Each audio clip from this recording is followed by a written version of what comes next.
ఈరోజు India alliance కూటమిలో ఉన్నటువంటి పార్లమెంట్ సభ్యులందరూ కూడా మకర్ద్వార్ దగ్గర ఈరోజు ఎల్పిజి సిలిండర్ ఏదైతే దేశంలో జరుగుతున్నటువంటి ఎల్పిజి సిలిండర్లకు సంబంధించినటువంటి కొరత నరేంద్ర మోడీ గారిని పార్లమెంట్లో వచ్చి పశ్చిమ ఏషియా దేశాలలో జరుగుతున్నటువంటి జియో పొలిటికల్ వార్ కండిషన్స్ మీద ఈ రోజు వరకు పార్లమెంట్లో చర్చ చేయలేదు.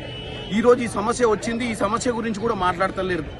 ఇవాళ వాళ్ళను నరేంద్ర మోడీ గారిని వచ్చి ఈ సమస్య గురించి మాట్లాడాలని, ఎందుకంటే ఈ 18వ లోక్సభలో ఏ రోజు కూడా వాస్తవాలు మాట్లాడనీయకుండా ప్రతిపక్షాల నోర్లు మూయించారు.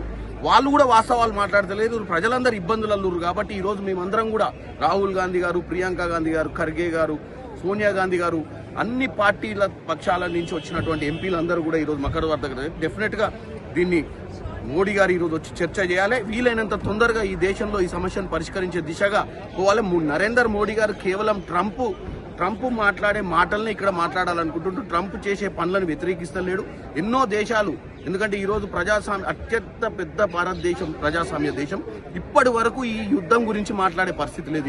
ఎందుకు భయపడుతుండు నరేంద్ర మోడీ ట్రంప్కు అర్థం కావట్లేదు. కాబట్టి ఆయన వచ్చి ఇక్కడ దేశ ప్రజలను ఉద్దేశించి ఈ పార్లమెంటు అంటే ఈ దేవాలయం లాంటిది ప్రజాస్వామ్యానికి ఇక్కడే మాట్లాడాల్సిందిగా కోరుకుంటున్నాం.